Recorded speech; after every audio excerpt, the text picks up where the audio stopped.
To change the language settings in the Vestiaire Collective, start by opening your web browser and navigating to the Vestiaire Collective website.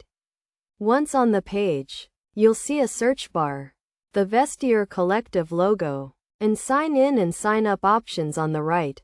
If you have an account, click Sign In to enter your email and password, or create a new account for free by clicking Sign Up. After accessing your account, you'll see options to sell an item, view your profile, favorites, notifications, and shopping bag. If the default language, which is typically English, is not suitable for you, you can change it to a preferred language.